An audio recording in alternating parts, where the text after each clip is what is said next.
Is it ever okay to hate? When I think of hate, I think of all the unforgivable acts of violence humans do to each other, justified by the thinnest possible premises: skin color, gender, creed. And I conclude, if that's hate, no, it's not okay. It's wrong to hate.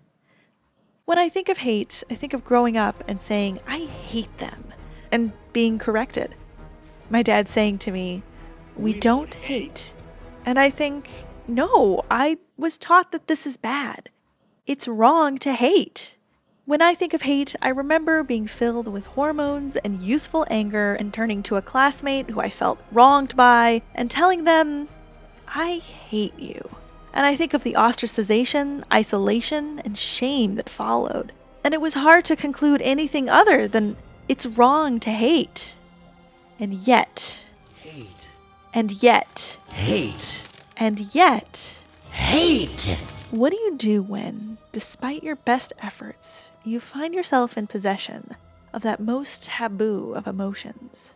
If you find yourself in hate's thorny grasp, does it mean you're a bad person? Kill me then, if you hate me so much. How do you escape? Don't look at it! What if you don't want to escape? You hate me and I hate you. How do you hate?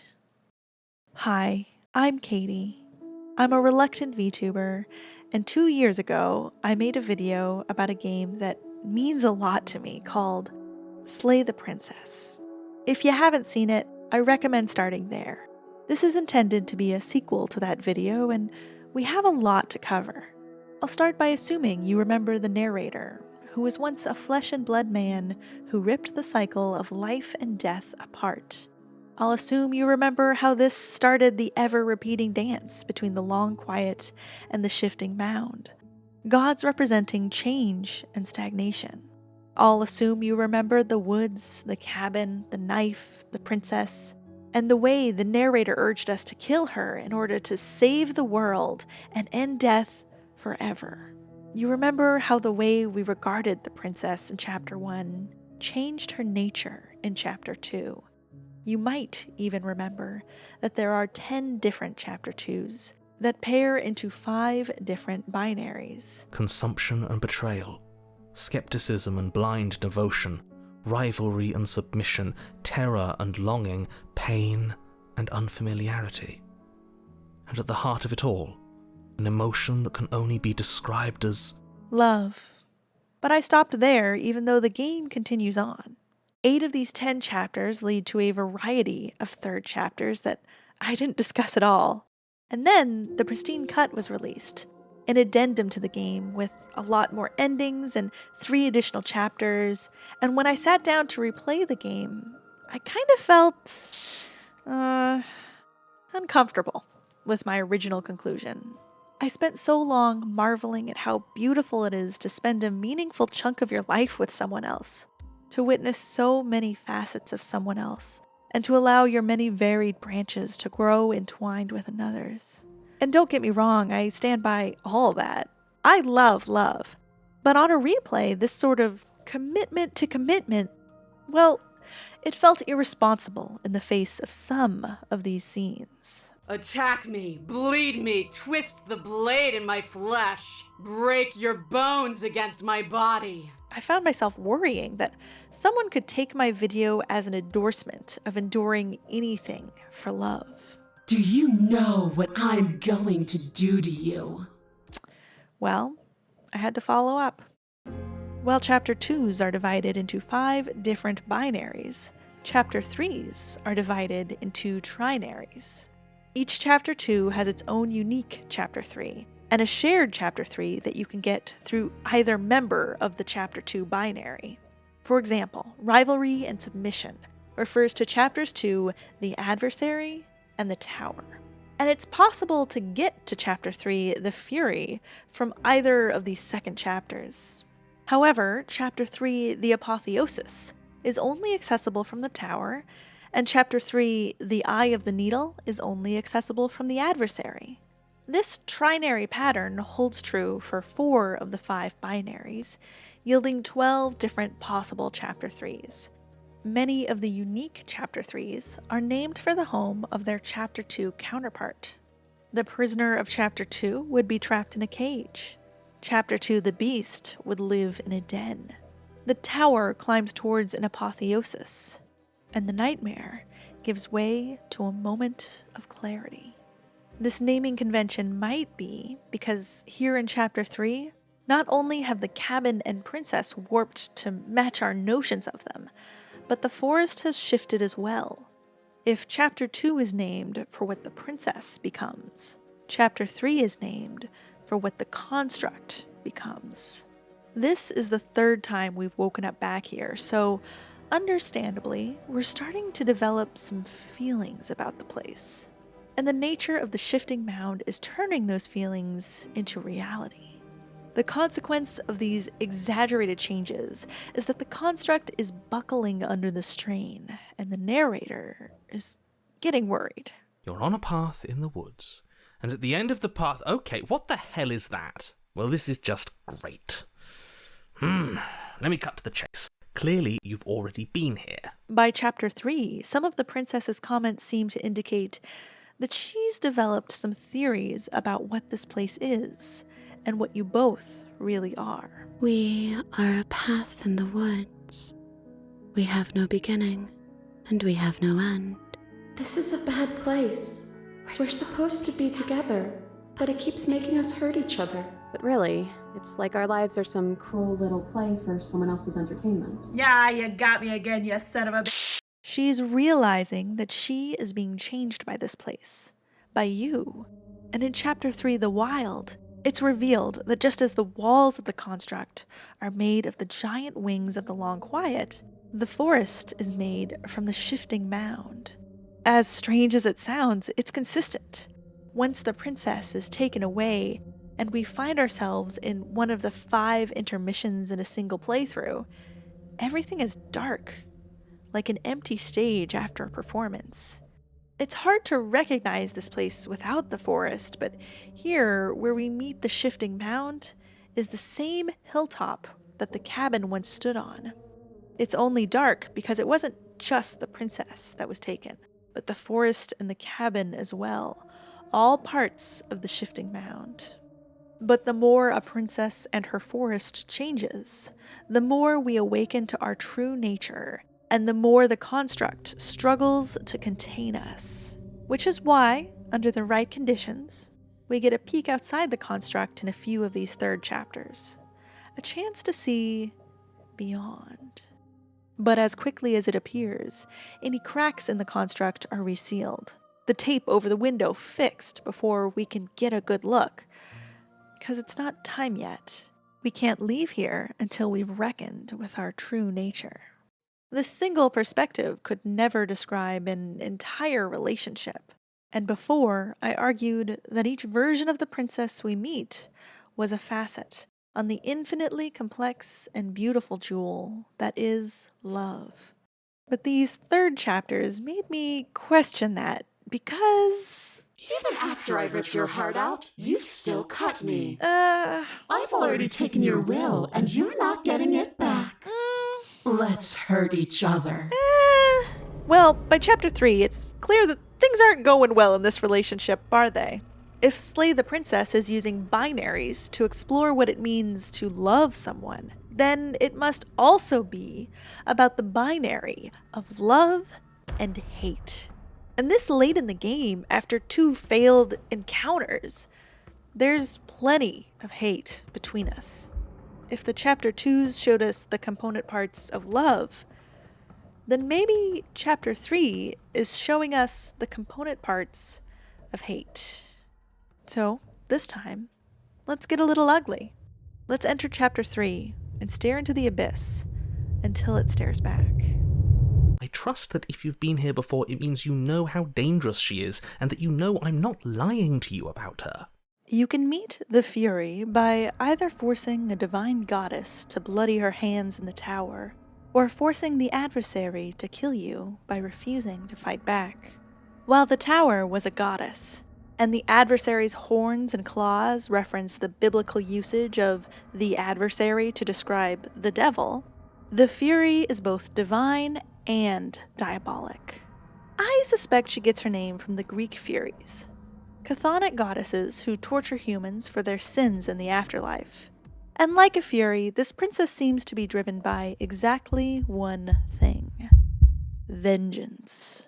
By subverting the Chapter 2 princess's desire for either complete submission or perfect rivalry, you've really done it now. You're in trouble now. She's fueled entirely by her hatred for you, and she's not hiding it. Let's hurt each other. The Fury is a towering monstrosity with flesh that sloughs off like a rubber glove, and the forest has been reduced to mounds of red, inflamed, pulsing flesh. She is a raw nerve. Her hatred for you has left her red, angry, and exposed. And the Fury is as single-minded as the adversary, but as powerful as the tower, meaning that she has only her imagination to limit how she expresses her hatred. By the time this chapter ends, no matter what you choose, she will end you. Not once, but many times, over and over and over. If you remain complacent, allow her to express herself fully, she annihilates you slowly, atom by atom. She reshapes your flesh in 1,000 different ways and asks each time, Are you still there? Are you still you? I suspect this is a reference to another story about hate. Harlan Ellison's I Have No Mouth But I Must Scream, about an AI that hates humanity with each nanoangstrom of its being. It's kept 4 human beings alive for over 100 years just to torture them. In the story's end, only 1 human remains, but Am chops them up and remixes their flesh so many times, it's hard to call them human anymore. Just as the Fury is reworking our being like Play-Doh, counting out each of her grievances individually on our innards. But finally, she's spent, completely out of new ways to torture us. She lies exhausted on the ground, having long forgotten what the point of all that was. It seems like any satisfaction she gains isn't from our annihilation, but the act of annihilating. If you didn't bring the knife with you, she'll try, in a desperate attempt to reunite something she doesn't yet understand, to unwind both you and her and rewind you into a single entity. But she won't get that far, and before you can rejoin, the shifting mound will take her away. Alternatively, we don't have to give ourselves up to torture. We can try to attack her, and she'll annihilate us, but with the help of the voice of the stubborn, we can try again and again. We're no longer a canvas she paints her hatred onto. We retain our agency.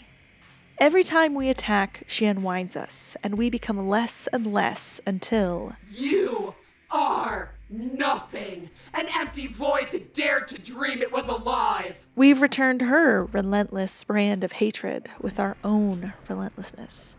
And just as we saw in the other ending, how she was exhausted and spent after so much violence, it's taking a toll on us too. After enough attacks, there's nothing left to unwind, but we can still attack one last time and defeat the Fury. We'll meet the Fury again at the end of the game, or as the game calls it, the end of everything, when the shifting mound is discussing all the perspectives of her that we found. If we manage to defeat the Fury, we get a new dialogue option. Uncharacteristically red text that says, Even when you reduced me to nothing, you couldn't rid yourself of me. But I rid myself of you. I believe that this chapter exposes the role of obsession in hating someone. Like a dog scratching at the door, hatred doesn't let us go easily. And it's uncomfortable to hold, so it demands we act on it. But when that doesn't satisfy, we act again and again, oftentimes repeatedly hurting someone, like an itch you'll never scratch. But eventually, you've scratched both them and you out of existence. The shifting mound tells us the toll this has when she says that She will make for a weathered heart. all the violence the princess did to you in this chapter, she also did to herself. What's left of her? Princess, are you still you? These are just powerless thoughts and opinions. You don't need to let them drag you and the world to ruin. Reach the eye of the needle by dodging the adversary. Don't give her the fight she wants. Maybe try to free her or dodge instead of attacking head-on. As you approach the cabin, you see the forest has been replaced by a narrow passageway, leading us straight to the princess like a thread through the eye of a needle. In keeping with the theological themes that pair so well with discussing rivalry and submission, this chapter likely takes its name from the Eye of the Needle, a fictional passageway into the city of Jerusalem that was said to be so narrow that a camel could only fit through after removing everything it carried. Squeezing between rocks is a fitting namesake for the rocky tunnel that the forest has transformed into, a path that leads us directly to the cabin's basement. The deferred confrontation with the adversary, now made inevitable. The eye's talons and horns have grown bigger and sharper since we last met. She snarls at you, her contempt for you barely constrained by her chains. But unless you specifically bait her out, she wants to sit in this crevice and stew. Like the Fury, her hatred for you has become all-consuming. But unlike the Fury, she feels powerless because she can't get you to fight properly. If this was supposed to be a rivalry, there's only a silhouette where you should be on the wrestling promo. And in the princess's mind, that absence has adopted its own presence. You could say you've been living rent-free in her head. Show me that you've been worth all the room you've taken up in my head. But why not move on? What is it about this relationship that draws you to her, that makes your refusal to fight so maddening? The eternal fight she longs for is a facsimile of being rejoined as the long quiet and the shifting mound, eternally engaged with one another in at least something. She needs you to be a part of her, and she wants to be a part of you. Apathy is not on the table here. But this will never work, because she wants you and her to be the same. I know what I am! Why can't you be the same? But how could change ever be the same as stagnation? Death the same as life? If you declined to fight entirely in Chapter 2 and instead attempted to free the adversary from her chains, the voice of the skeptic will continue that effort by tricking the eye into following you outside. This is my favorite ending in this chapter. Free? This is just another place. This is just... What is this? Where are we? This doesn't feel right. Freedom is meaningless if it means she's lost access to the only thing she cares about. Fighting you. The slight woman chained in the basement back in Chapter 1, who only wanted to be free, is gone. If instead we choose to finally give her that fight, our best bet is to lure her out of the cabin. With the help of the voice of the hunted, you can match her strength. After finally exchanging the blows she imagined, she smiles sadly, satisfied, but well and truly defeated. At the end of everything, when you meet the eye again, the shifting mound points out that through your rivalry, you reached new heights. And isn't that so beautiful? But the eye's defeat unlocks this red text. I remember the moment of my victory. As soon as you entered my domain, I destroyed you. This chapter is an exploration of the role of brooding in hatred. Similar to obsession, but much more passive. Not a dog scratching at the door, but a wolf glaring from its den. She only knew how to simmer in her resentment. Which is why the shifting mound says that she will make for a burning heart. The world bows to her. Meet your apotheosis by informing the tower that she will end the world. And she'll go, "Say, that's not a bad idea." The first thing you'll notice is that the trees have been replaced by pillars, an escalation of the Hellenic temple design from the tower's cabin. We don't even get a chance to see what this chapter's cabin has become, though. The moment we even consider approaching, an enormous princess explodes out of the ground. wrapped in a sash adorned with many eyes, evoking a biblically accurate angel. This animation is reminiscent of how, at the end of everything, the many aspects of the shifting mound come forth from the ground like a font of princesses. But because this chapter is just one aspect, it's just one giant princess. The Apotheosis is more than a god. She is an apocalypse. A world eater so large she has her own gravitational pull. In this form, she understands that the cabin she was chained in was a metaphor for the construct that you're both trapped in. She even seems to know that it's the Long Quiet's wings that make up the walls, and believes the Long Quiet must be unwound to escape so she can fulfill her destiny of ending the world.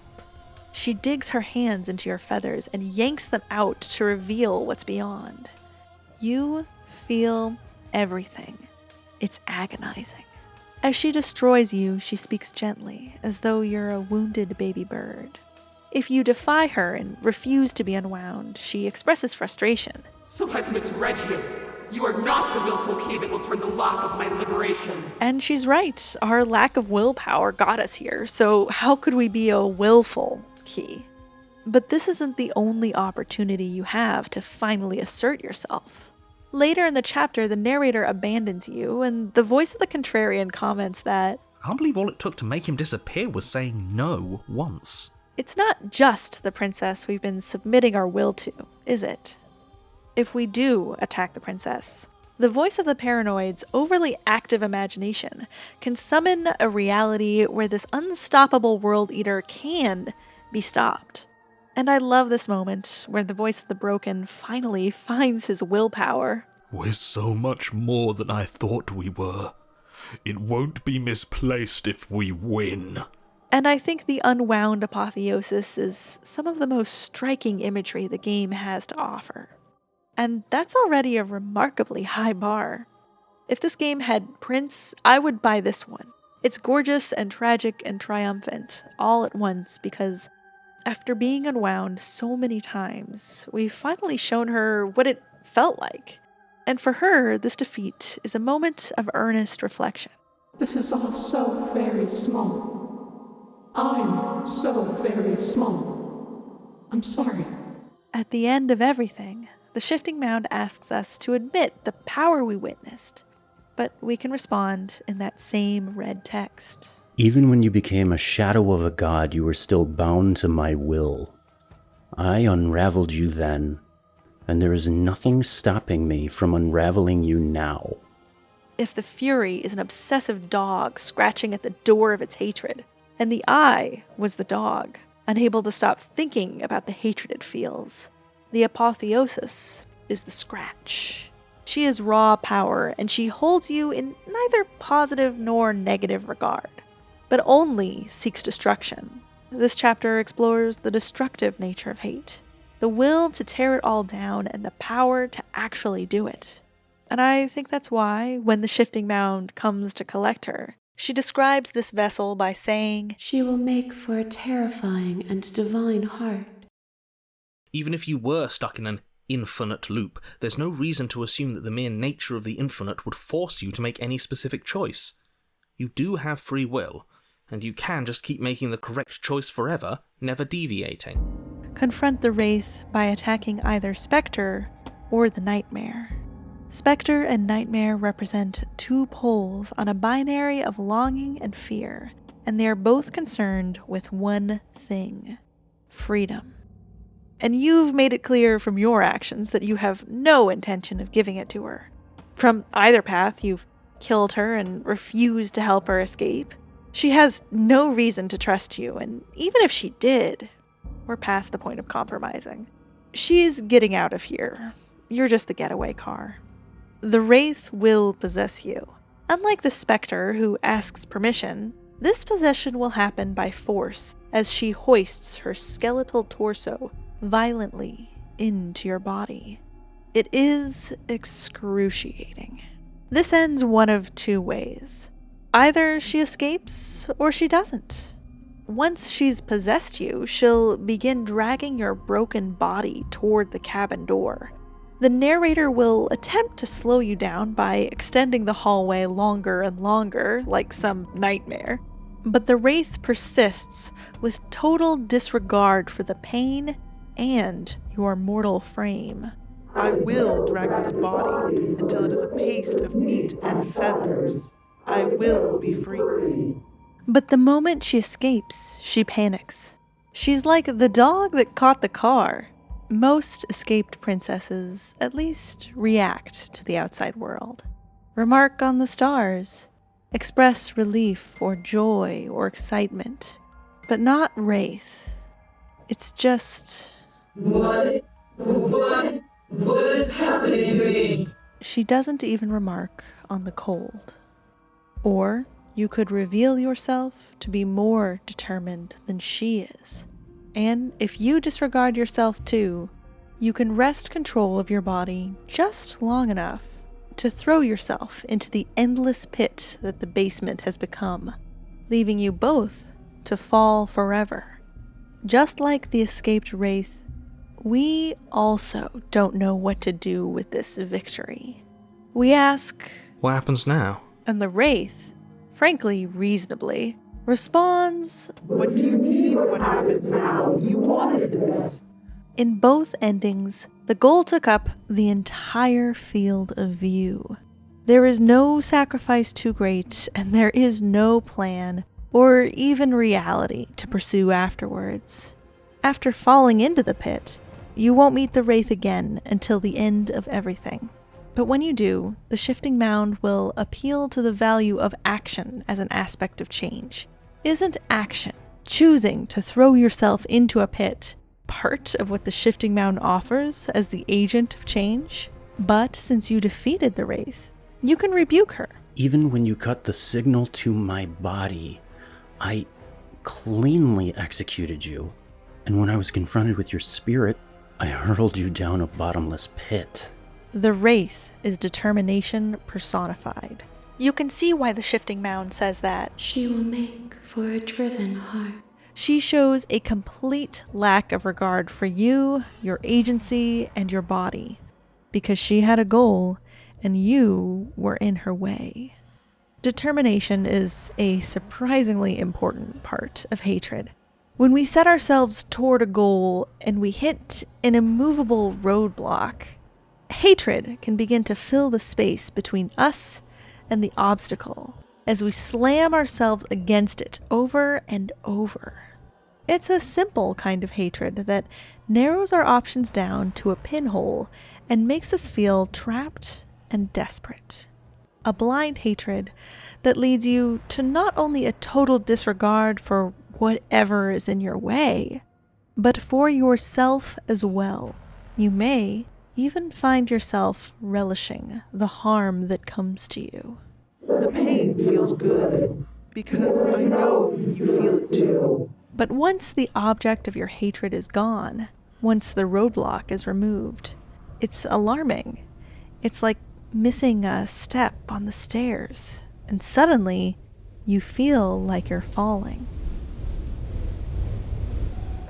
Oh, you're different.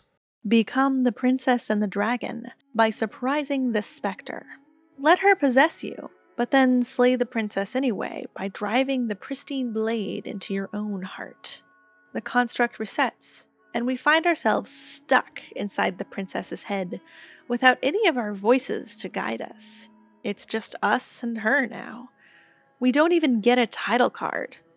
This time, the princess gets the honor of naming the chapter. How about Chapter 3, The Princess and the Dragon? Hey, that's right. Every chapter's named from our point of view, isn't it? It's all been about what do we think of the princess. But in this chapter, we finally get to ask, what does she think of us? The Princess and the Dragon is all about walking a mile in her shoes, literally seeing things through her eyes. If the Spectre's chapter was all about longing, the Princess and the Dragon asks, what was she longing for? Sure, she told us it was freedom, but that's not how things play out here.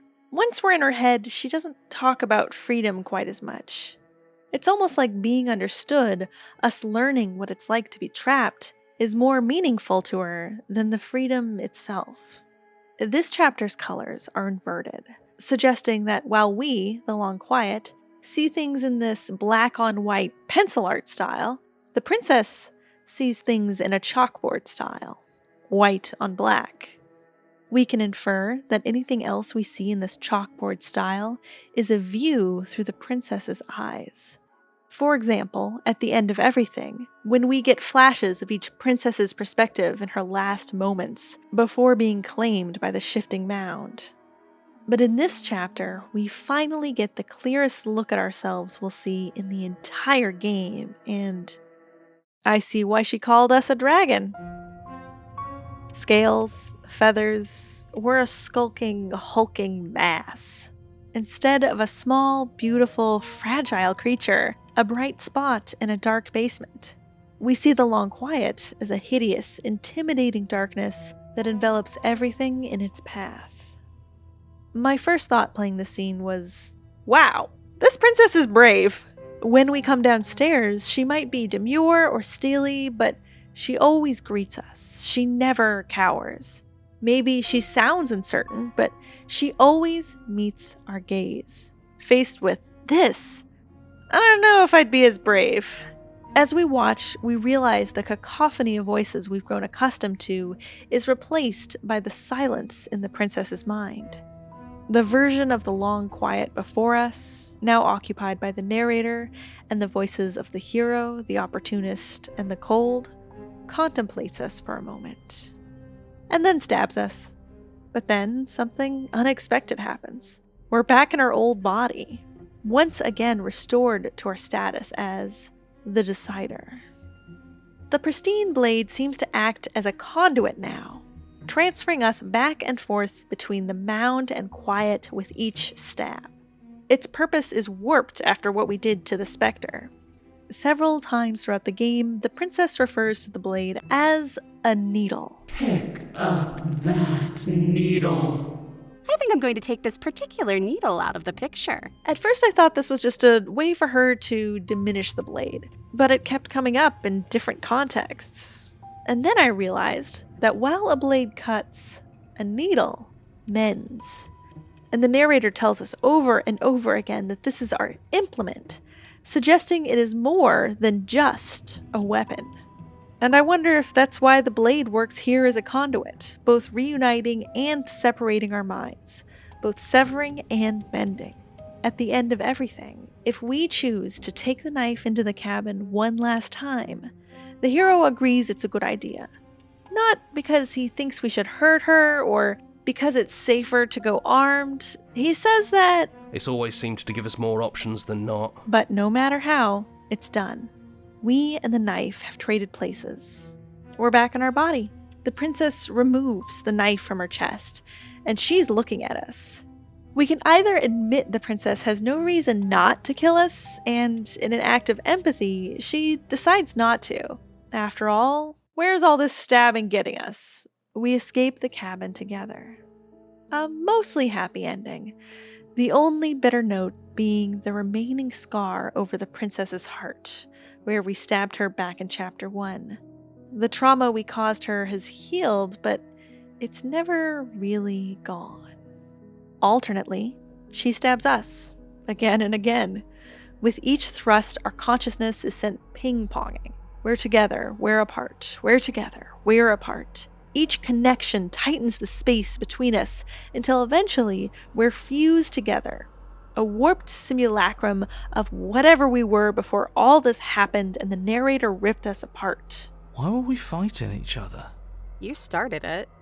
We needed something to do. I guess we did. Our hands are stained with memories. Not blood-stained, memory-stained. This princess, even at her most callous, doesn't seem to hate us, but in sharing a body, she does come to know us. The shifting mound says, "She will make for an empathetic heart." This chapter explores the role of empathy in hatred. It's a little counterintuitive, as often we pose empathy as the antidote to hatred. If only you could walk a mile in their shoes, you'd understand.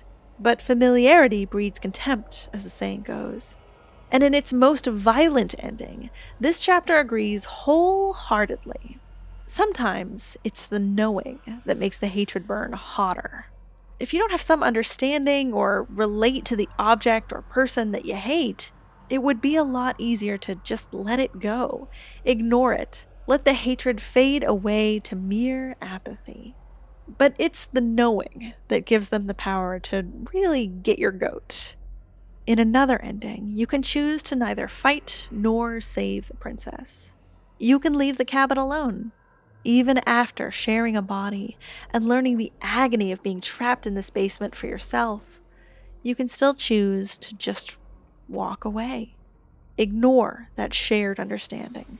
Just leave her here. This ending, where you display not anger but apathy towards her, leads to that red dialogue text. When you meet again at the end of everything, you can tell her, "When your spirit possessed my body, I excised you from my heart. And when you tried to take me with you, I left you to languish. There is nothing you can do to me that lasts." You lean over the hole and gaze into the abyss. It is so very deep. The moment of clarity is the most abstract chapter of Slay the Princess. Face her by running away from your nightmare in Chapter 2. She will catch you, and she'll remove her mask. If the Nightmares chapter is terror to Spectre's longing, then the moment of clarity is that terror brought to the extreme. We thought the nightmare was trying to scare us, but now, with some clarity, we learn what terrifies the princess most. Showing us who she is. Flaws, fears, hopes, dreams, removing her mask. What follows is a white on black montage. The same white on black we saw back in The Princess and the Dragon, indicating that we are again seeing things from her perspectives.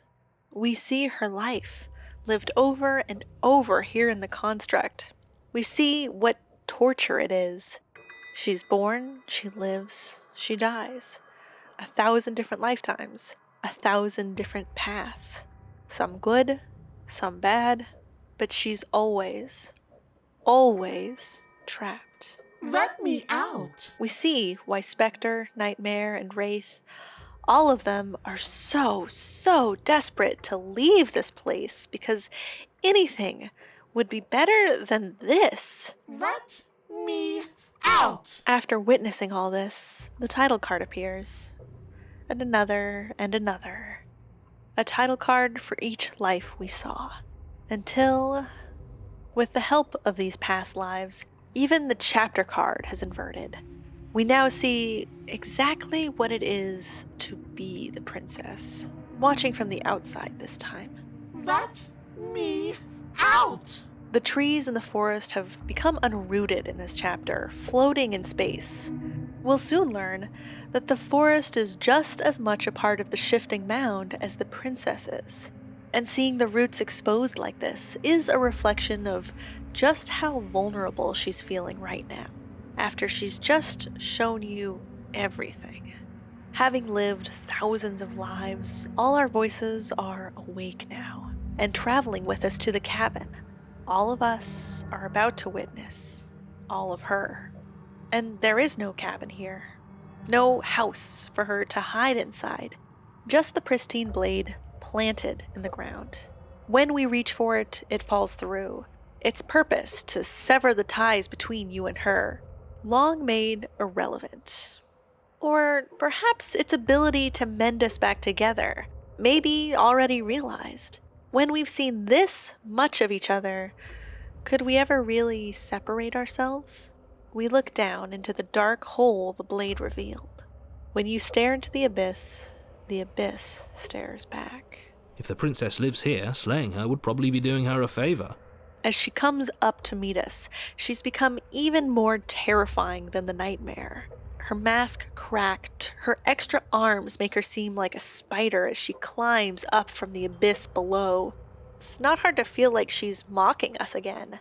It'll be so much fun. You and me, together, exploring the world and spreading fear wherever we go. But I don't think this mocking tone is disdain. I think it's just a defense mechanism, one she used to keep you at arm's length before. And now she has even more arms to keep you at length with. With her mask shattered, she's an unholy creature crawling towards you. Won't you be repulsed by her? But this defense mechanism's effectiveness is waning after spending all those lifetimes together. There's only one possible ending.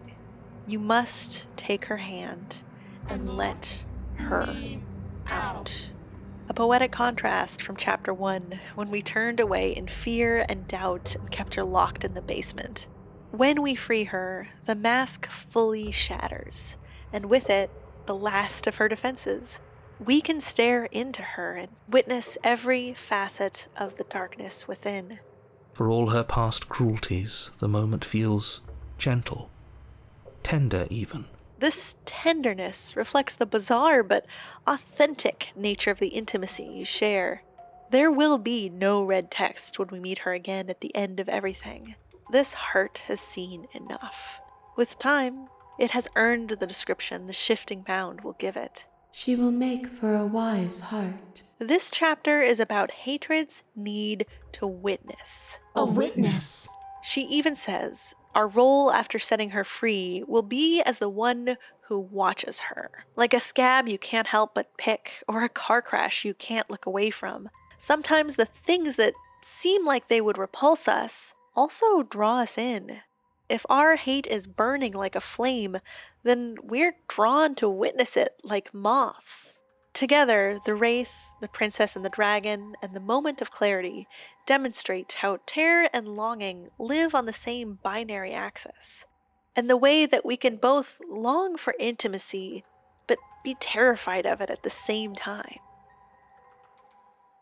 You need to remember that you and the princess are enemies. Don't let bygones be bygones. Remember what she's done to you and how much it hurt. Become one with the wild, through the witch or the beast. Allow the beast to fully digest you, or find yourself squeezed to death with the witch by the seemingly self-aware vines of the forest. And you'll find that the boundaries between where you end and the princess begins become a little blurred. This forest looks less like trees and more like a network of nerves. The colors here are inverted, like we saw in The Princess and the Dragon or The Moment of Clarity, indicating that whatever it is we're looking at, it's from the princess's point of view. We hear the princess's voice right away. Is she speaking from the forest? No, she's nowhere in sight, but her voice surrounds us, like it's in our head. I can hear everything, little one. And we realize that when she digested us, or when we were squeezed together, we became one. We are the princess, and the princess is us. Or at least that's almost true. Before the pristine cut, this was probably my favorite chapter because of my ongoing toxic impulse to join a hive mind. The dream. Knock, knock. Catburger here for Catburger's Hive Mind Mindshare. Oh, come in. Yeah, what can I do to get you into a hive mind today? I was literally just talking about how I have this toxic impulse to join a hive mind. Toxic? Why, it's the greatest thing in the world. All you do is you sign up and you hop in with a big pool of minds with a bunch of other minds and you swim around. You're saying minds, right? Not minds like Minesweeper? No, also not mimes. What is that? It's a ring. So this is exactly what I wanted, is erasing the bounds of myself between myself and other people and just sort of all being together in a soup of consciousness. That's right. No feelings ever anymore going forward. Wouldn't it just be everybody's feelings? Well, it's just that the feelings don't really exist the same way it's all here in the paperwork. So we could just go through the paperwork. Okay, let me see. You're already excited. Yeah, so, I'm excited. Yeah, we'll just start with, here's the Gestalt clause. Okay. Basically what it says is that instead of experiencing things the way you or I might talk about it, it's really more of a Gestalt. It's like a vibe. Just like a vibe. That sounds great. So like, does the hive mind have like goals, like things it wants to accomplish, right? Because like I'm worried that like the hive mind, like I mean, they want more people in the hive mind, right? Because you're here, and I assume that they hired you. Well, not exactly. It's more just like a thing that's happening. Like a force of nature. You know, like like Godzilla. Like Godzilla, exactly. Oh, okay, I know Godzilla. Except if you look down here in the no big lizard part, you're not a big lizard. But otherwise, very similar. Very so similar. like Mothra. Like, yeah, let's go with that. Okay, yeah. Yeah, we're loving that. The hive mind doesn't really want anything. I mean, they didn't really hire me, so to speak. And How did you end up going door to door like this? I found a bag of money in the woods labeled hive mind. Hive mind. Indeed. And so how did you know what to do? Well, to be honest, I just sort of made a guess. I did see a fortune teller. She told me bad energy was coming off of me ever since I started working for the hive mind. Yeah, no, that happened to my cousin when they started working for Amazon. The point is that the wild begins with you and the princess on the verge of sharing a consciousness and becoming a network of two interconnected minds. You seem to have a body, but at the chapter's start, the princess doesn't. She is the forest, and she always has been. We are a path in the woods. We have no beginning, and we have no end. If you, the long quiet, are the material the construct is made out of, she is the woods. And if that's always been true, then it makes sense that the beast consuming us is the same thing as the forest squishing us. We've been consumed, and we've rejoined her in another warped simulacra of what we were before we became trapped in this construct. Or at least, almost. We have a decision to make here. The wild is aware of the narrator, aware that we're trapped in the construct. Something cold and unnatural sits watching us from just beyond our edge. And she wants to escape it. She invites us to lose our own corporeal form as well, so that we can search together. Dissolve our bird-like form and use the parts of us that are not characters in the narrator's story. The parts of us that make up the walls of this prison, to find a way to escape. Along with the root system that has always been part of the princess, we search together for some crack to exploit, some edge to pry open. We find that edge, we pry it open, turning a tiny crack into a small hole, and through it we can see what exists beyond. We saw it before, when we let the Apotheosis unwind us.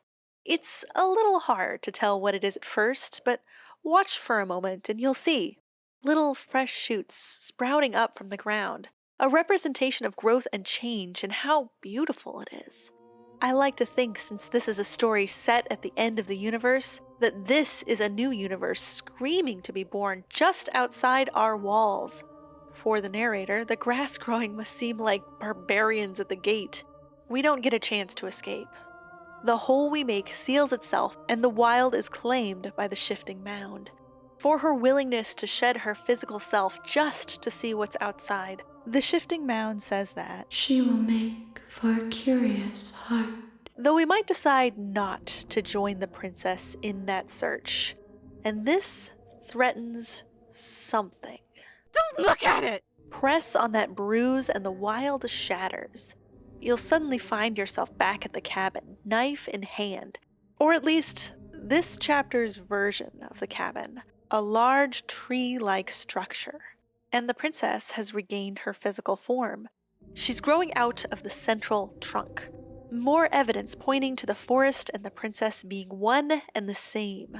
This wounded wild is a grotesque sculpture made of flesh, a contrast from the disembodied, networked wild. In order to repress her hatred for you, she's had to literally tie herself down, remove her limbs. It's trapped her, but it's also made her so raw, so vulnerable. Her ribs cracked open and beating heart exposed. You can show this wounded wild kindness and cut her free. She'll express surprise that you'd show her such kindness after everything she's done, and you'll hold her delicate form tenderly, made so tiny and limbless by the shame she feels for hating you. As you hold her, two separate entities, she'll look up and say, "It's so cold without you." And then she's gone. Alternately, you can grip the knife in your hand and take your revenge. Plunge that knife into her heart. She looks upward in agony, but she doesn't resist, as though she believes that this is the fate she deserves. I'm sorry, is all she says, and she's gone. When we meet her again at the end of everything, she doesn't look at us with defiance or love, as so many of the other princesses do. She averts her eyes, still feeling that shame for giving in to the most taboo emotion and being unable to repress her hatred. The shifting mound, holding her up, will use this puppet to defend her point. She'll tell us that in our desire to excise her, like a tumor, we made ourselves whole. And that red text appears again, allowing us a defiant response. Of course I will be, because I destroyed you then. This chapter depicts the role of repressed feelings in hatred. We've already talked about how hatred is a taboo emotion. And with good reason. We've seen how hatred is destructive, how it consumes your ability to think about anything else, how it sends you like a moth to the flame. It's an inconvenient emotion to have around when you got stuff to do. It's only natural when feelings of hatred arise to attempt to repress them. The Wild decided she had better things to do than hate you. She needs your help, and hate isn't going to win you over, so she does everything she can to put that aside and attempts to unite with you to work towards a shared goal. And I think that's admirable and frankly necessary sometimes. Though it can leave you feeling a bit... We can't go back to that! We can't go back to the doubting and the hatred and the schemes! Sensitive. In surprising ways. You can't willpower your way out of hate. You can hold it together long enough to get something productive done, sure. But just under the surface, you're still bleeding. You're still, as the shifting mound describes the wounded Wild. She will make for a scarred and beautiful heart. You can feel a strain as your parched mouth attempts and fails to water. But even with a dry tongue, your hunger is such that you can't help but think about what her flesh might taste like. Reach the den by attempting to fight the beast. She will maul you with ease, leaving you to bleed out on the floor. When you wake up, you'll find yourself not in the forest, but in a dense jungle. The cabin will be nestled in a hillside cave, the illusion of eyes glaring out at you from the beast's den. Approach the cabin, and behind the mirror you'll find a small entrance, a tiny passage to squeeze your way through, not unlike the one in the Eye of the Needle. And also like the eye, you decide your best bet is to lure her out of the cabin, turn tail, and run when she gives chase. However, the den's princess can't quite squeeze through. She gets stuck, and here you can finally look at what she's become. The princess that lives in this den has become a chimera. Chimeras. She has paws and talons and feathers and scales and antlers. While Chapter 2's beast could at least growl taunts at you, the beast that lives in the den is completely feral and has lost her capacity for speech. Even without speaking, we can still learn her desires haven't changed. She wants to eat you and leave with you still in her belly. The den continues exploring the theme of consumption that Chapter 2's beast began. Flinch or attempt to trick her, and she'll chow down. If you decide to help her, the frustrated narrator will gleefully describe a cave-in that traps you both under a mountain of rubble. Her struggle to consume you pales in comparison to the Earth's ability to consume us both. You now have no choice but to work together, and you and her will dig your way to the surface, united in a wordless primordial need for survival. Rather than consume one another, you'll find yourself consuming the very earth keeping you from freedom. It doesn't matter if you ignore me, because I'm just telling you what's happening, and what's happening is that you and the princess are getting tired, and your mouths are full of dirt, and it's getting harder to breathe. Finally, you both collapse, exhausted, just outside the cabin door, and the shifting mound takes this bestial princess away. It's a nice ending. But if you don't extend a hand to the trapped beast and instead turn away, abandoning her in her den, the cave-in still happens. But this time, the isolation you've chosen alters events. You and her are separated by an impenetrable wall of rubble, and you're both treated to front row seats to watch the other starve to death. An ironic ending for a story about consumption. In another ending, with the help of the voice of the stubborn, you can convince Hunted that it's time to stop thinking like prey. It's time to become the predator. You stand your ground in the den and face the bestial princess head on. She takes a chunk out of your flesh, and swallowing it seems to make her stronger. So you take a bite in return, and you realize your wounds are healed. You continue attacking and consuming. The more you consume, the more the lines that differentiate you and her begin to blur. You slowly start to become one. Another twisted simulacra. In the wild, you became one consciousness by both deciding to shed your bodies. But uniting in this chapter is through the very embodied act of mutual consumption, and it is never, ever enough. This chapter represents the insatiable nature of hate. No matter how much you eat, how much you hate, it is never enough. The other is never defeated, and there is still more to consume. At the same time, the ending where you watch each other starve is just as descriptive. Hatred also causes us to isolate ourselves until all that's left to do is to stare at the object of our contempt until we starve to death. There is nothing that will satisfy hatred. There is no act that will provide relief.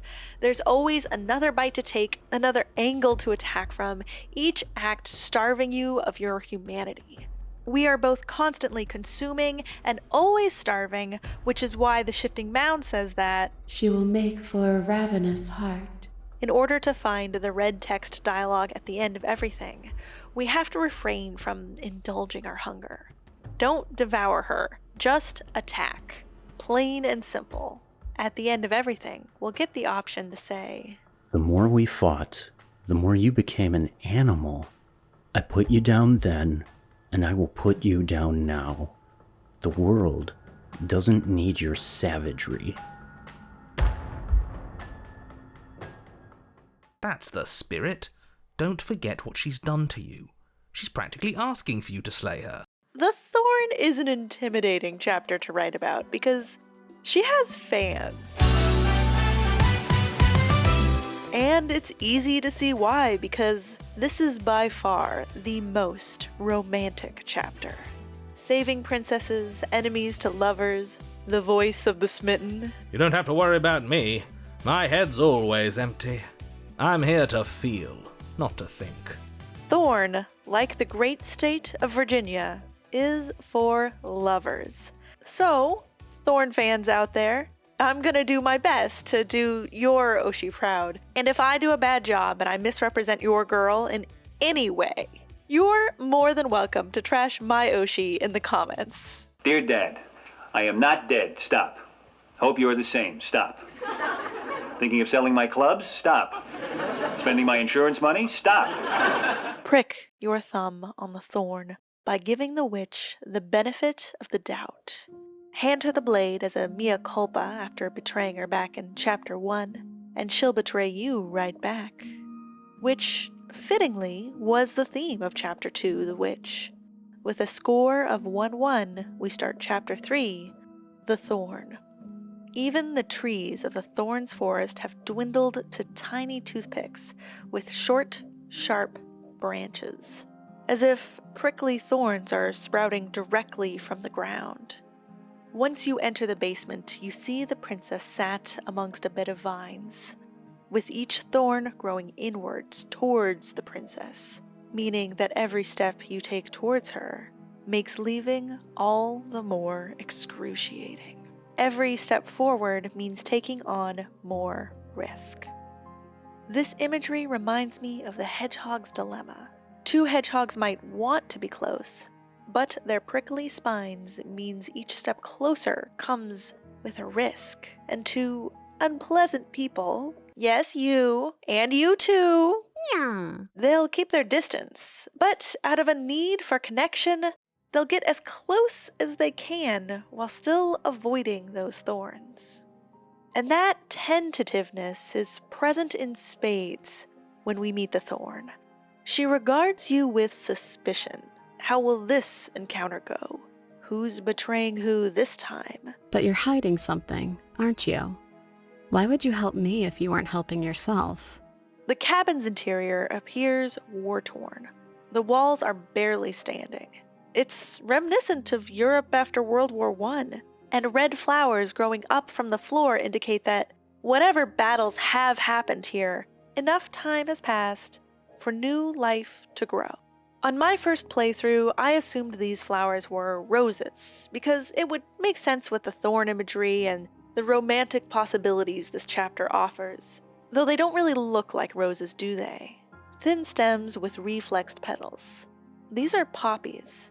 It's a significant choice for this bombed-out cabin. Poppies are the flowers of fallen soldiers. You'll often find them commemorating veterans' graves, especially World War I soldiers. Poppies grew abundantly on former battlefields throughout France and Belgium, as the heavy artillery unearthed previously buried seeds. These former fields of death covered in beautiful blood-red flowers, and since poppies were already a symbol of peaceful, eternal sleep in Greek mythology, it was as though even nature was mourning. And so the presence of these poppies in this bombed-out cabin seems to be trying to communicate that we're treading on a former battlefield. After 2 chapters of conniving and backstabbing, we see the construct as war-torn. We're tired of fighting. We find the princess bloodied and wrapped in yet more thorny vines that scratch her every time she moves. This princess just wants to stop hurting. I'm so tired of the bad blood between us, but it's hard to let it go. You've hurt me, and I've also hurt you. She still has the blade we gave her in the last chapter. If you speak gently and allow her to come to trust you on her own terms, you can convince her to give you the blade. And if you have the voice of the smitten with you, you'll discover what makes this chapter so beloved as you cut her free and celebrate with a tender kiss. Ugh, fine. You and the princess lock eyes and stare deep into each other's souls with all of the roaring emotion that comes from letting what once was hatred turn into pure, unbridled passion. And then each of you close your eyes and kiss. Words can describe neither the nuclear fire nor the oceanic depth of your connection. If history itself were not about to end, historians would document this moment for the rest of time. Musicians would write era-defining ballads, and great artists would expend entire lifetimes trying to merely capture the spark you hold right now. Escape into the field of poppies and watch the princess enjoy the cool night air for a brief moment until the shifting mound comes to take her. It's a beautiful ending. Seeing how, despite all the pain and hurt, reconciliation is still possible. Watching these 2 former enemies embrace and leave this battlefield hand in hand, it's a nice moment and it fills me with hope. But we aren't here to discuss nice. This isn't a video about love's triumphs. It's a video about hate. Once she gives you the knife, you could continue the cycle of betrayal. It is, after all, your turn. If, after she's gone out on a limb and extended some trust, you take the knife and try to kill her anyway, she reminds you quite painfully that the thorns are part of the shifting mound. They tighten around you both, and you'll die together. If you decide that getting the knife isn't worth it and try to just abandon her in the basement, you'll turn to the staircase to find that the exit is blocked by those thorny vines, and then she swallows the knife, leaving you completely unable to cut your way out. While the kiss with the thorn is one of the most touching endings in the game, I think this is the most spiteful ending. Knowing full well it will kill her, she swallows your only means of escape. This is pure distilled hatred, and it leads directly to self-destruction. Back in Chapter 1, when you changed your mind and decided to strike out at the princess, the seed of mistrust was planted. And then in Chapter 2, even knowing that she needed you to escape, she still chose revenge, watering that seed. And here we witness how overgrown that mistrust has become. There is no version of the Thorn that you can get one over on. You will not find that red text at the end of the game, no matter what you choose. If the witch is about betrayal, the Thorn extends that theme, exploring the role of distrust and hatred. And we see how hatred has manifested in this princess when the shifting mound says that she will make for a cautious heart. Oftentimes, hatred starts with a lack of trust. One wrong move, one bad first impression, and trust is compromised. That leads to another protective action, and then another, until the actions become less protective and more outright self-destructive. This is horribly unproductive. The cabin and your extremely important destiny await. The Greys make up two halves of the same coin, one burned and one drowned. And it all hinges on whether or not you take the knife back in Chapter 1. Take the knife and meet the steely-voiced princess in the basement. Who's there? Or don't take the knife and meet the sweet-voiced princess. Hello? Is someone there?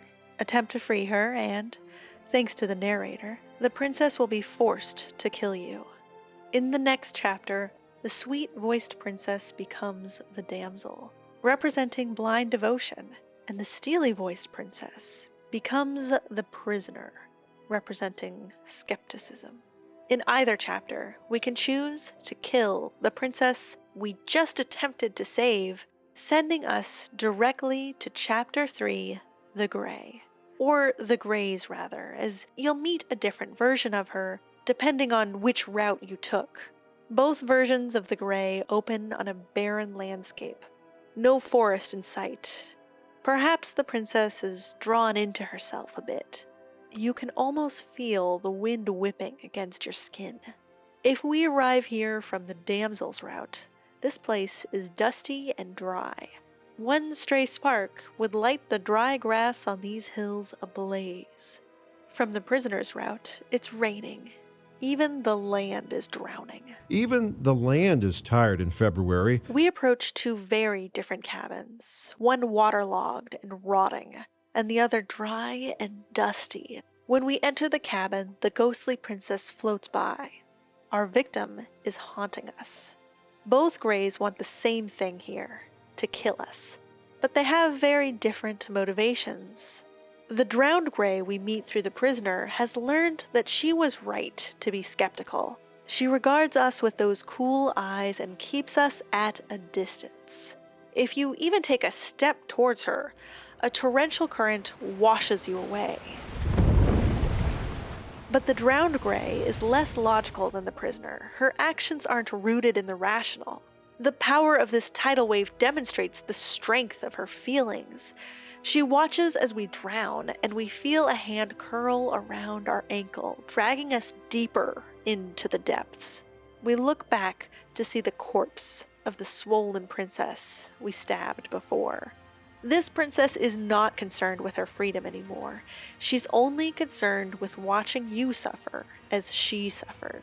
Your lungs filled with water, the same way mine filled with blood.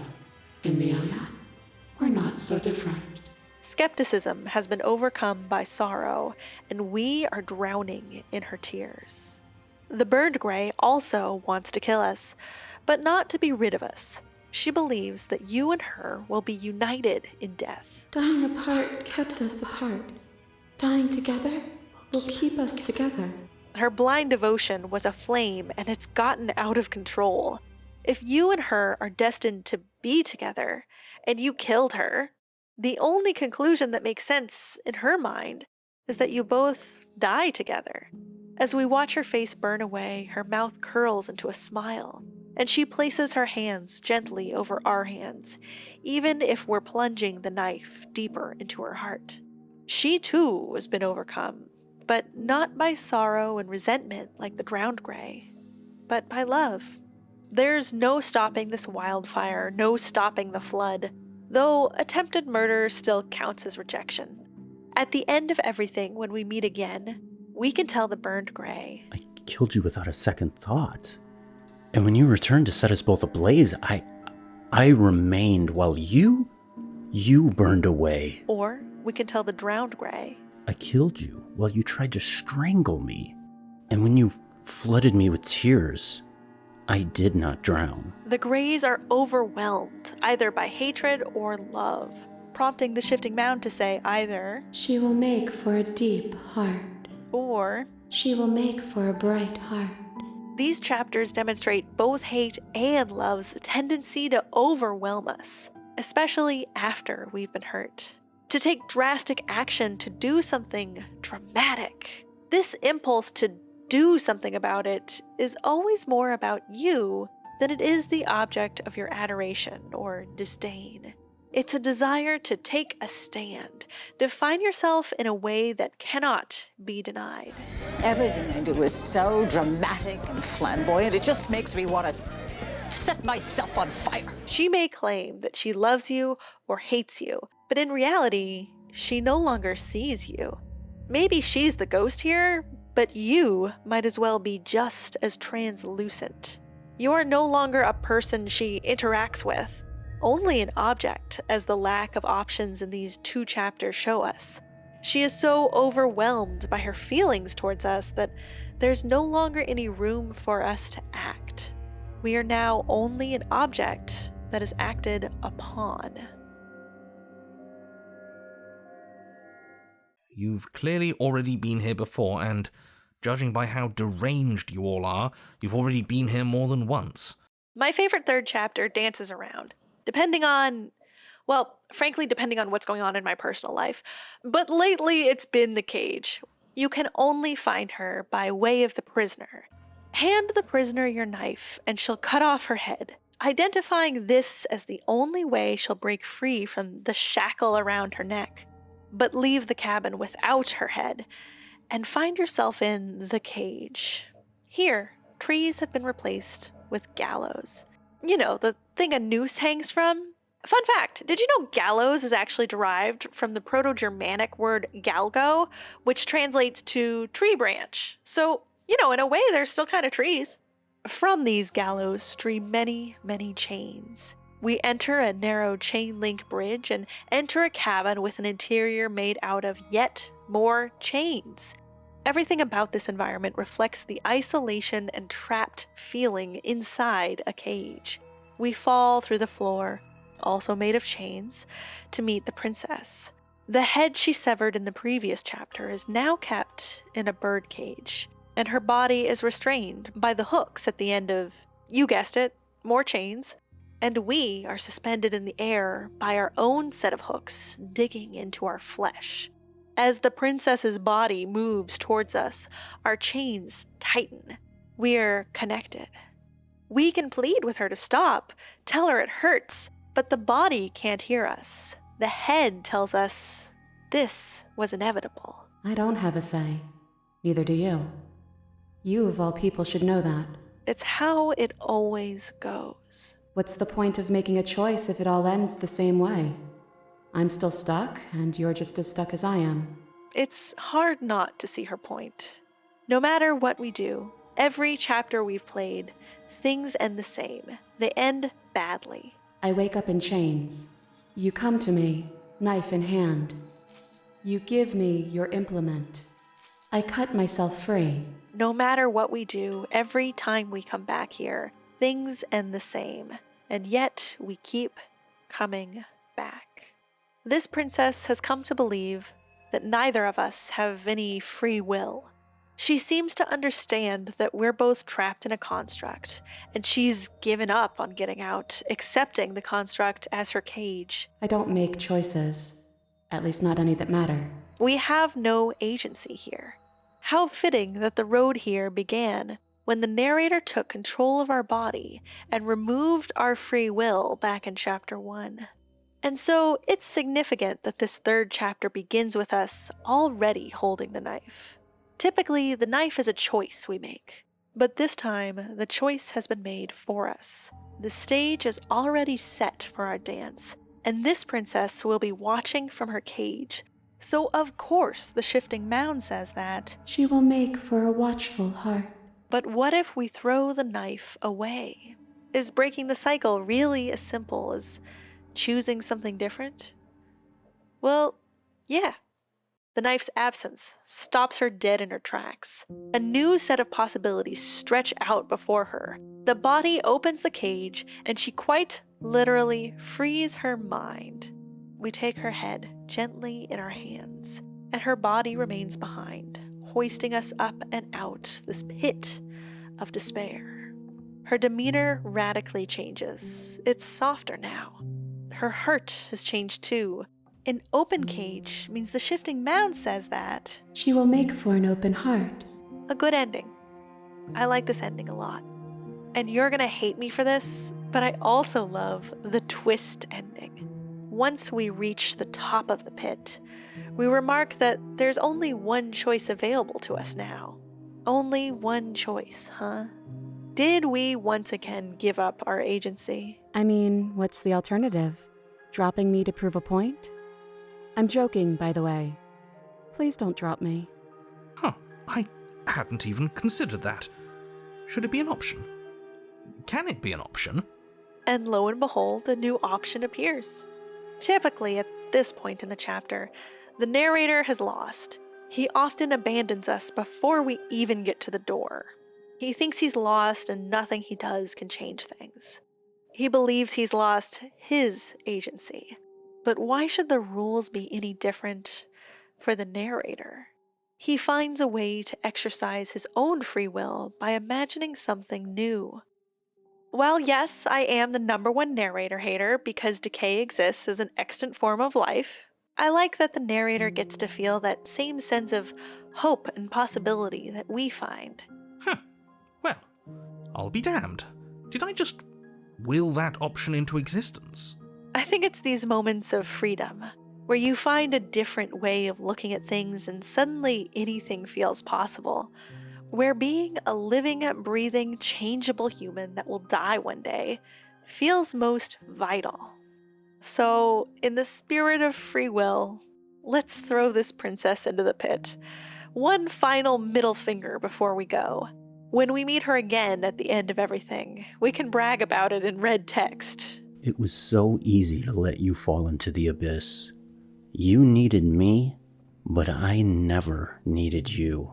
This chapter dissects an aspect of hatred that I feel intimately familiar with. A sense of helplessness and futility. Think back to every other chapter.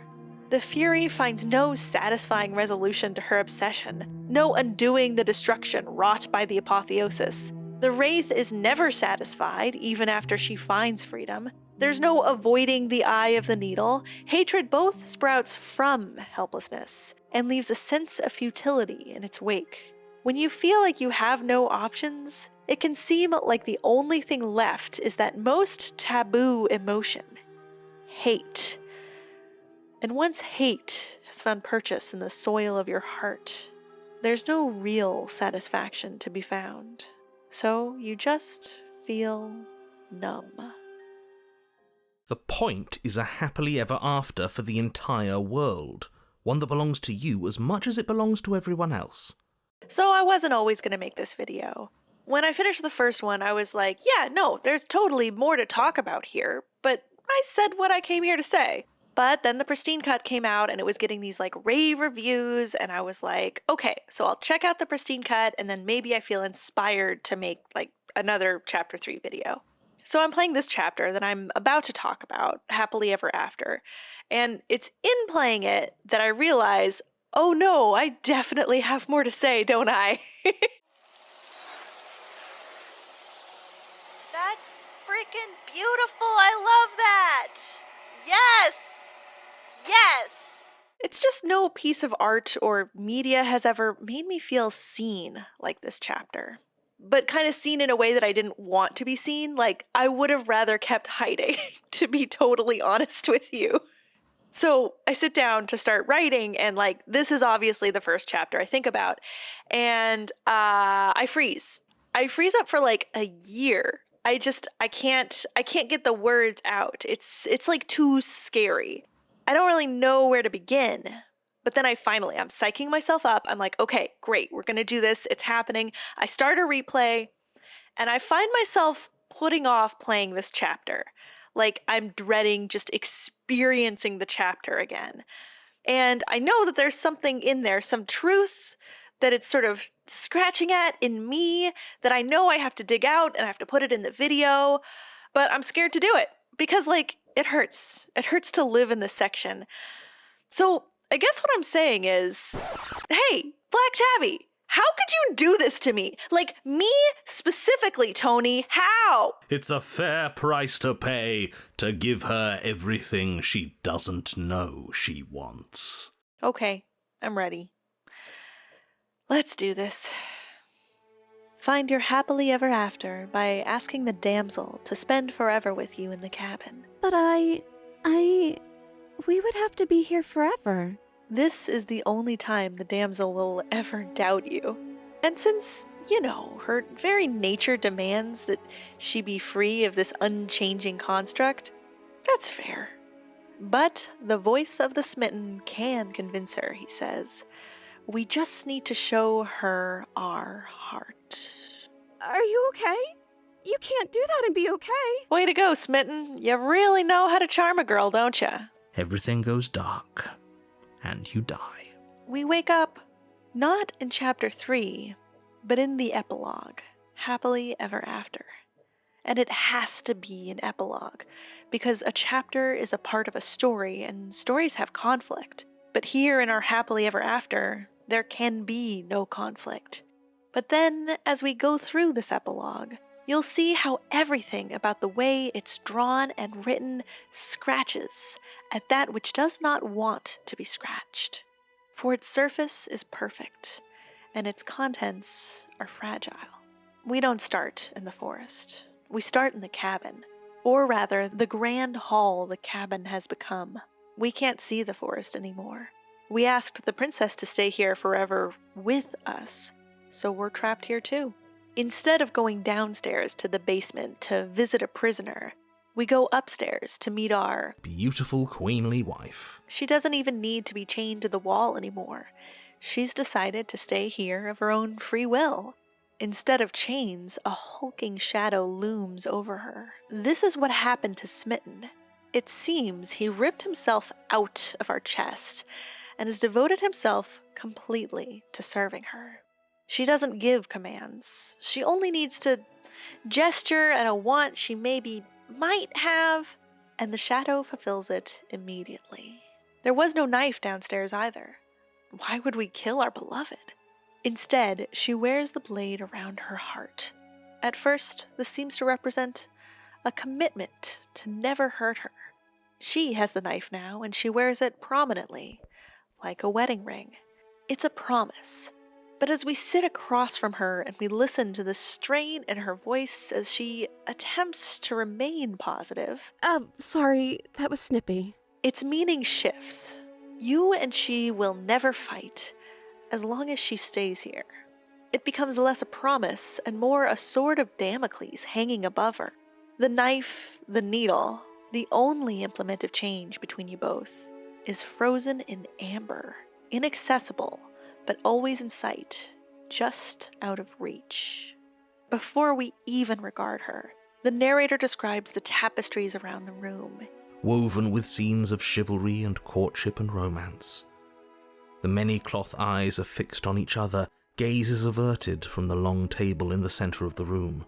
The love depicted in these tapestries is peerless, unquestionable, but it's only a depiction, and each tapestry averts its eyes from the actual interaction we're about to engage in.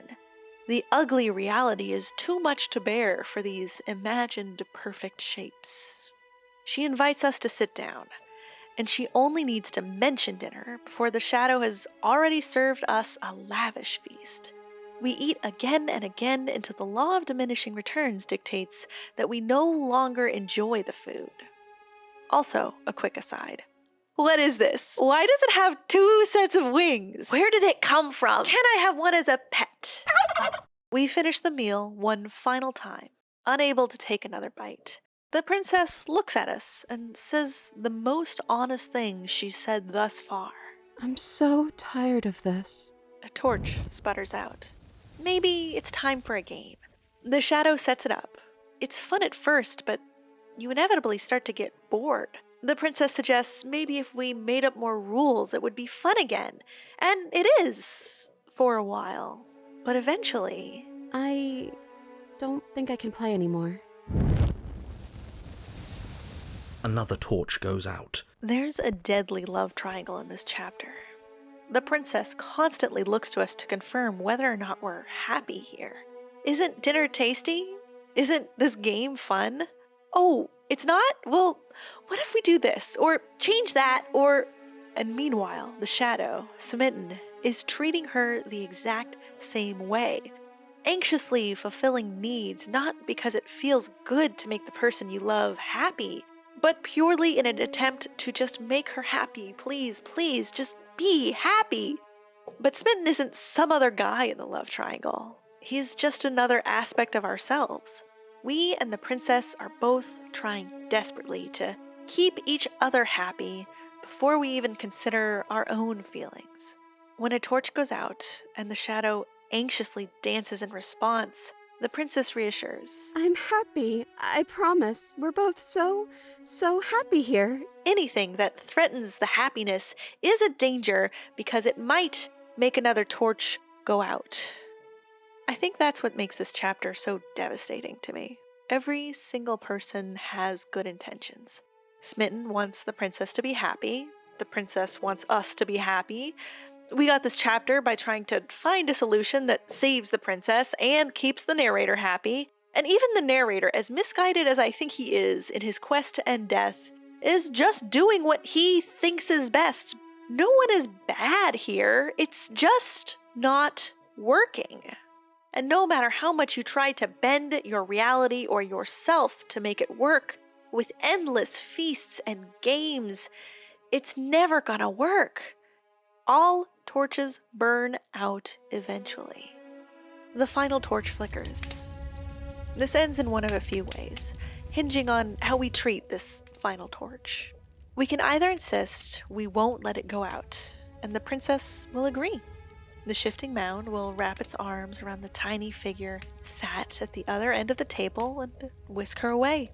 A metaphor for continuing this loveless marriage, remaining in stasis until the end finally comes. It's not an uncommon choice to make. Or we could do some introspection and ask, what do we actually want? Because whatever this is feels horrible. We could even ask her, what does she want? And she'll finally be honest with us. I think I'd like to dance under the stars, but there aren't any stars here. I'd have to leave. This prompts Smitten to tighten his grip around her. She's threatening this life he's worked so hard on for all of us. The safety, the comfort. She can't possibly be unhappy here. She has everything she wants. I'm not happy here. I don't think I ever was. And the final torch goes out. Darkness descends. Smitten is gone. We're left alone, the two of us, in a silence so loud you can barely stand it. This is what she gets for being honest. Alone in the dark, a fate she knew she'd find before she even opened her mouth. As you regard the crying princess, you're given a lot of options to respond here. I had a very hard time choosing which one to pick. I think where Black Tabby's writing excels the most is in the dialogue options. Too often, dialogue trees have some obviously missing option that makes me go, why wouldn't I just say this? But Black Tabby's dedication to these highly detailed branching narratives, as well as a writing style that is deeply empathetic, means that more often than not, the options available really just take the words right out of my mouth. In this case, I want to say all these things at once. I want to ask her why she's crying. I want to tell her it's not her fault. I want to remind her she isn't alone. I want to tell her this sucks. I want to say all these contradicting things at once. I both hate that it's come to this and I'm relieved that it's over, and that's what all these options, when put together, say to me. No matter what we say, she invites us to get up from the table.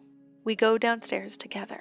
If we asked her what she wants, we can fulfill her wish to dance under the stars together. She's relieved to be outside, even if it is a little cold. So, I know what you're thinking right now. You're thinking, Katie, you thought you were so smart. You thought you could relate every single one of these chapters to some aspect of hatred. Well, Smarty McBurger Pants, why don't you tell us exactly how this, the most wholesome of chapters, could possibly, in 1,000,000 billion years, have anything to do with hatred? Am I asking you guys to hate her? Do I think for a second that she could truly hate us? No, I don't. But I do see in this chapter the single most important component of any kind of hatred you have brewing in your soul: self-hatred. Self-hatred pokes its nose out here and there throughout the writing in this chapter, but there's one moment in particular where it became undeniable to me. It's back at dinner. We're on our 3rd or 4th round, and things are getting pretty gross. But the princess is trying to keep a stiff upper lip, so she says, "But maybe I was just tasting it wrong." She knows that everything about this place is objectively perfect. She wants for nothing, has the finest of everything. She will be safe and comfortable forever. And she knows being unhappy under these circumstances just isn't logical. And so, therefore, she concludes, "Maybe I was just tasting it wrong." The problem is her. It's in her taste buds, her nerves and fibers. Reality isn't bad. It's her that's bad. We just have to stay positive and realize how happy we are. Of course, a princess who changes her shape to match your expectations would jump to this conclusion. But there is no changing your own senses to turn something you know to be bitter into something sweet. And if there was, would you really choose to warp yourself that profoundly? How much do you have to hate yourself to willingly do something like that? You're tasting things exactly right. And it's okay that it tastes bad. It's only after admitting to herself and to you just how unhappy she is that this isn't working and she can't do it anymore that she can leave the cabin and find her freedom. And that's why the shifting mound says that. She will make for an honest heart. There's another ending here. You can, if you really want to, slay the princess. She won't resist if you grasp the knife around her neck and push it into her heart. Any change is better than what she's been through. In this ending, something very strange happens. The narrator tries to talk you out of it. I'm just not sure the world I want is worth it. The narrator has now experienced his endless, textureless happiness without death or suffering. A world where change is impossible because we all agreed it should be impossible. This is what he built the construct to realize. And in this room, across this very long table, he watched it unfold. And now he's having second thoughts. Maybe we shouldn't slay the princess, defeat the shifting mound, and end death forever. But you're the decider here, so it's your decision to make. And if you, for some heartless reason, decide that, yes, you must slay her, you'll meet her again at the end of everything, and find the ability to proclaim to her in that red text, I sunk my blade into your heart because I didn't need you. I still don't need you. That red text is a gut punch, isn't it? After all of that. But the game is asking you, is it possible that cutting her out is for the best? I mean, after all, the shifting mound is much more than a partner in a loveless marriage, isn't she? She's a vengeful god of flesh who divided you into atoms for fun. She's a ravenous chimera who ate you whole. She's a single-minded wraith who forcibly possessed your body. Sure, we've had some good times together, but we've had our share of conflicts, too. Whatever you're trying to do right now, you don't have to do it alone. After 5 princesses are taken by the shifting mound, the ending begins. As with every intermission between princesses, we come face to face with the mirror. But this time, we see within it the echo. If a princess is a single iteration of the larger whole of the shifting mound, the narrator is a single iteration of the echo. And if we are the shifting mound's counterpart, and she longs to rejoin with us, my current theory of the case is that the mirror is the counterpart to the echo. And here at the end, mirror and echo are finally rejoined. This moment is your opportunity to learn the secrets of the narrator, the construct, your nature as gods. You know, the stuff I like to spoil in the first couple minutes of a video. Each question costs a shard of the mirror as the construct slowly unravels and the echo slips away. Once it's gone, it's time to go to the cabin and meet the princess. She is numinous.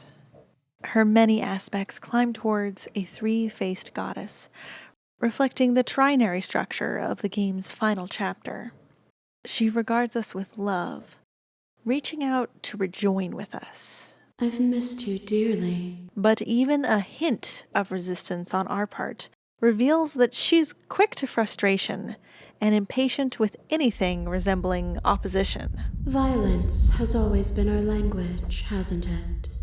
If this is what it takes to save you, then so be it. You could end the game by simply agreeing with her. Fall into yourself. Awaken to your true nature. And through the power of love, you break free together.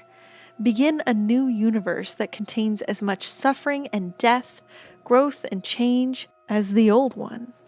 It's a nice enough ending. If you were happy together before, you'd be happy after. The narrator was an unwanted interloper, and there's no problem in this relationship. But it is a little unsatisfying. As the player, I want it to matter that I met all those princesses. I long for growth, and I find it both ironic and troubling that the shifting mound of all people is resistant to something about our relationship changing. So instead of surrendering to her, we can argue for change. But it doesn't go great. We might appeal to our shared humanity. Remind her that we used to be just 2 people in a cabin. Can't we just talk this out like we did then? And she dismisses it. Why be human when we are gods? We could reject her perspective, but she'll stay resolute in the meaning and importance of death. Reject her authority, and she'll argue that you are rejecting your own authority as a god in doing so. Argue for your independence, and she'll insist that we are just 2 halves of a single whole. Independence is impossible to her. After failing to convince her, there will be a dialogue option that I think makes a really good point here. You've done everything you can to make me understand your perspective, but you keep dismissing mine. If you think you can change me, then I must be able to change you. This is an answer that begins the path towards my personal favorite ending, where the voice of the hero returns to bring you to that cabin one last time. You can, if you really want to, kill her right here and end death like the narrator wants, or you could let her kill you, so that you and she can restart this dance all over again, sending you back to that path in the woods. Or, in my favorite ending, you can choose to leave together, both acknowledging that the facets you saw and conflicts you experienced are part of you that you will grow from or around or within, and whatever comes next is unknown, but you choose to face it together. I love this ending because it knows that love has pain within it. It acknowledges love as a partnership that requires a push and pull, and it embraces the change that love's maintenance requires. Though, I know not everyone agrees with me. Some of you saw what the princess was capable of and felt, this isn't what my love looks like. And after taking another look at the hatred that exists in this supposed love story, especially in the 3rd chapter, yeah, I see your point. Prior to the pristine cut, you could only kill the princess by going to meet her in the cabin, see her at her most vulnerable, and listen to her plea for her life. You kill her to silence, and you open your wings to a new star being born, angry and red. It doesn't feel like a good ending. It feels lonely and sad. The pristine cut rectifies this. This isn't a novel. It's a video game. A game where your choices matter. And if this relationship is wrong for you, then the game will honor not only your decision, but the effort that it takes to get out of a bad relationship as well. I kept highlighting how certain actions would result in new red dialogue text options at the end of everything. For the sake of completionism, I should mention that there are a few ways to find red text without getting to Chapter 3. Deconstructing the damsel or meeting the stranger also work just fine. In each of these red text endings, you either abandon or decisively defeat the princess. You make it clear. You don't like her, don't want her around, don't agree with her. And if you consistently do that for all 5 iterations, by speaking that red text to the shifting mound 5 times, you can defeat her. Not the vulnerable princess in the cabin.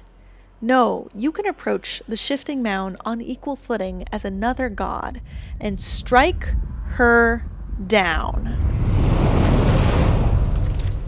Afterwards, you'll become aware of the walls of the construct and begin your new world. This time the tone is triumphant and optimistic.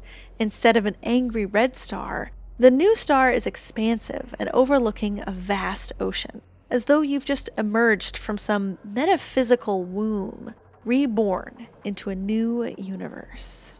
And the things she says to you in this final battle, well, they make me feel less bad about defeating her.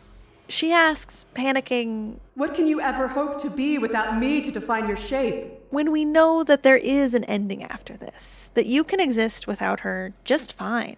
Her saying this takes on new meaning for me. After torturing you until she can't think of new ways to remold your flesh, after ripping you apart thread by thread for her own ends, after burning you to death for some twisted definition of love, she asks, "What can you ever hope to be without me to define your shape?" It sounds like something an abusive partner would say. Trying to make you believe that you can't exist without her, when we know that you can. Maybe you've heard the saying, hate is not the opposite of love, apathy is. Because love and hate are extreme emotions. They can flip between each other rapidly. I like to think of love and hate not as opposites, but antitheses. 2 things that share something fundamental and sit on the same axis, but read as opposite values. Love and hate are perhaps the most potent example.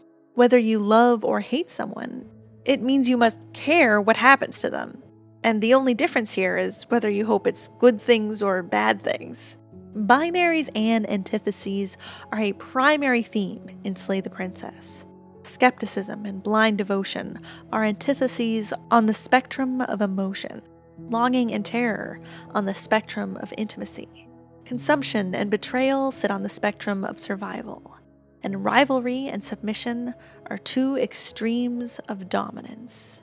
The kind of binary thinking where we take 2 ideas and we say, these are opposites, they can't coexist. It is simply the very nature of these ideas. It's a very rigid and even traditional way of seeing the world. More modern traditions of philosophy assert that binaries aren't quite as rigid as they seem. That in fact, one end of the spectrum can't exist without the other. Longing requires fear to maintain distance. Love requires enough vulnerability to risk hatred growing in its place. Change requires something stagnant to act upon. and death can only occur if you've first experienced life. While Chapter 2 set up these binaries, the trinary structure of Chapter 3 deconstructs them and shows how these binaries aren't, well, quite so black and white. And even the whole point of the game, the shifting mound's longing to reunite with the long quiet, that's another binary, being deconstructed on a universal scale. It's part of what makes this ending, this escape into a future without pre-trod paths or predefined binaries, so beautiful to me. But in the context of a love story, that kind of glosses over some of the stuff that's happened between these two characters. Love is not the opposite of hate. It's the antithesis. Love is the joining of two entities in harmony. But hate still requires those two entities, something to act upon. And Slay the Princess is a story where the things you do and say to one another could combine to form an emotion that can only be described as hate. This video is a lot longer than the first one, and that's because hate is much more complicated than love. Loving you is easy because you're beautiful. But hating you is hard because it hurts. And I don't want to hurt anymore. I don't want to feel like this. When I was growing up, saying hate was against the rules. If I came home from school and said, "I hate Emma, she stole my favorite gold crayon," my dad would say, "We don't hate." Even now, I hear his words, his exact intonation, and I see where he's coming from. Hate causes a lot of problems. It keeps us from working together. It fuels divisions, and it is the foundation for our greatest atrocities. So I can see how you decide to forbid it. We don't hate. Maybe by making it a taboo, you can banish it from existence entirely. There simply is no hate here. We don't hate. Now, I don't know about you, but when I say the word hate, it summons it just beneath my sternum. I can feel it just under my skin, bubbling in my stomach, surging through my arms and into my fingers. I type faster as the adrenaline hits my system. I know what hatred feels like in this embodied way. It has power, like black magic. It feels dangerous and crackling, never to be used, but always there, always tempting me to just do something about it. And in Slay the Princess, I found myself uncovering entirely different understandings of hatred. One's just as complex and multifaceted as love. Hate is destructive and overwhelming and obsessed. It is familiar and it is determined. It is directed inward as much as outward. If you find yourself hating, truly hating that person across the table from you, not momentarily, but regularly, it becomes dangerous and unsustainable. If you hurt each other over and over and you can't find your way out of the cabin together, it might be time to leave alone. Sometimes it's not even a good idea to hear them out first. Sometimes you just have to escape, no matter what it takes. Leaving someone requires bravery, grasping change before you know what it is you're taking hold of. There's no guarantees about what happens afterwards. It's scary and it's hard, and because it's scary and hard, you can trust yourself to know that you wouldn't be doing it unless this was the only way to become the version of yourself that you need to be. But maybe you were the one left behind. Maybe you're still hurting from that cut. Maybe you already know how it never stops hurting, really. You just kinda grow bigger around it. It hurts less because you've grown, and the scar becomes littler and littler in the fullness of you. One of 1,000 wrinkles, marking your soul as uniquely yours. And that takes time, which sucks. Though the good news is that time is continuing forward. Even now, as you're watching this, Time is inching forward and you are becoming more you in each passing moment. You're doing it just by being here. There might even come a day where you won't understand what you saw in them. You'll laugh at how silly and small it all seems. And then another day after that where you do see what drew you to them. But you know that the moth drawn to that flame is very different from the creature you are today. And you understand and love that person who was, but is no longer, you. Or maybe you're neither. You've never been in a relationship, or you never plan to. You don't find yourself in love with people, but maybe things, concepts, your career, your self-conception, and maybe one day you wake up and find that you don't love it anymore. Maybe you've grown to hate it. When I feel hate, it feels cancerous. I feel its tendrils drilling into me, roiling, crackling hate. It's burning me alive, using my soul for fuel, and the longer I hold on to it, the more of me it darkens to ash. To save myself, I have to let it go. And not just once either. I have to let it go over and over. Let go of the determination, the obsession, the denial and repression, and most of all, let go of the self-loathing I feel for even letting myself hate. We do not hate. And then finally, after tens, hundreds, sometimes thousands of attempts to let go, finally, I'm free. I am so glad to be free of you. And this new world without you is an endless horizon that swims with possibility. I still hate you, if I'm honest, but maybe with this ocean, I can begin scrubbing away the hate to reveal blessed apathy. And that's where you'll find me, if you ever find me. With time, I might even forgive you, but when I do, it will be because I am ready to cleanse myself of you. It's a grace I will extend myself, not a grace for you, because you're gone from my sight and I'm gone from yours, and thank goodness for that.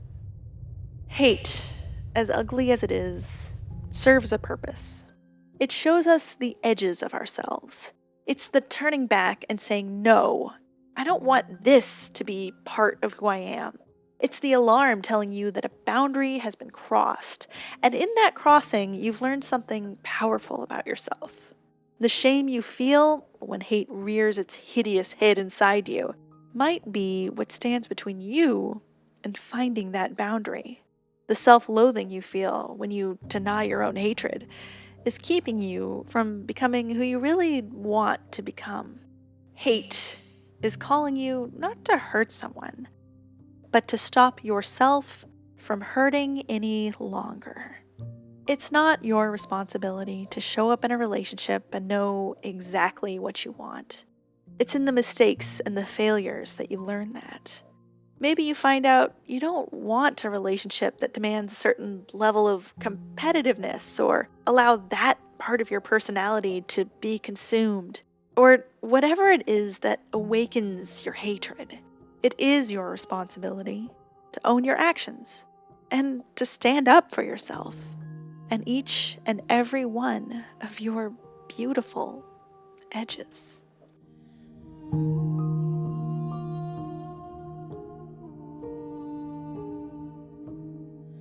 Hey, welcome to the end of the video.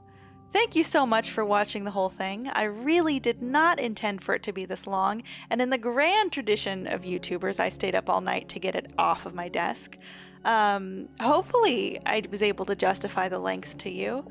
Also, thanks to Aaron of the Gamalier for being the voice of the decider. I gave him so many lines and he was so game, and I just really appreciate that, man. Thank you so much. And it feels good. It feels good to be recording the end, I'll be honest with you. Any background noise is my dog. It is her skittering hours, so enjoy that. Background ASMR. But a huge thank you to my patrons who are, at least those I've had a chance to talk with, just genuinely very thoughtful and kind-hearted people. And I feel very lucky to be able to say that I've created a channel that seems to just naturally attract thoughtful, kind-hearted, interesting people. Yeah, I feel really lucky about that. So, thank you. It means a lot to me that you think my work is worth some of your hard-earned smackers. So, thank you. I really do appreciate it. If you too want to become a patron, there is a link in the description to do so. And this is as much as I'll pitch you. At the $10 tier, I will write you a handwritten thank you note and send in some Katie and Catburger stickers, which are the only available Katie and Catburger merch in the entire universe. They're nice. Thanks, Catburger. I am very much looking forward to letting my head hit that pillow. But before I go, there is one last thing I have to do, and that is wish one of my patrons a happy birthday with a song that goes a little something like this. Hello, I'm Whoosh, and I came down from space. I traveled for miles to put a smile on your face. Yo, Zoe. Happy birthday. You're cool! My home is Mars and the trip is long, but it's worth it to sing you this birthday song. Yo, Zoe! Happy birthday! You're cool! That was awesome! Everybody wish Zoe a happy birthday in the comments. You're all implicated. I'm implicated!